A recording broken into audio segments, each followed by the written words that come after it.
In today's video, I am going to teach you how to view results on a Google Forms survey. To get started, open your form in Google Forms. Make sure you are viewing the actual form you want to review, especially if you have several forms saved in your drive. Once your form is open, look along the top area of the form editor. This is where you will find the main sections you need for building questions and checking responses. Next, click the Responses tab near the top center of the page. This is the control panel for everything related to submissions. As soon as you select Responses, Google Forms will switch from editing mode to results mode, so you can focus on what people have submitted instead of the questions themselves. Inside the Responses area, you will see 3 different ways to view your results. The first option is Summary. Summary is best when you want a quick, high-level overview of the entire survey.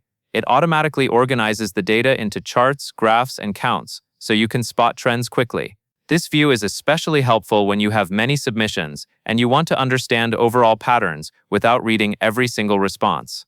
The second option is Question. Question view is best when you want to focus on one question at a time.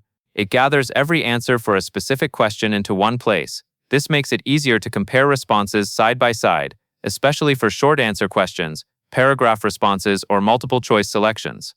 When you need to review feedback or check how people responded to a particular prompt, this is usually the most efficient view. The third option is Individual. Individual view is best when you want to see one complete submission at a time, exactly as one person filled it out. This is useful when you need to review responses in context, confirm details across multiple questions, or look closely at one entry without distractions from the rest of the data.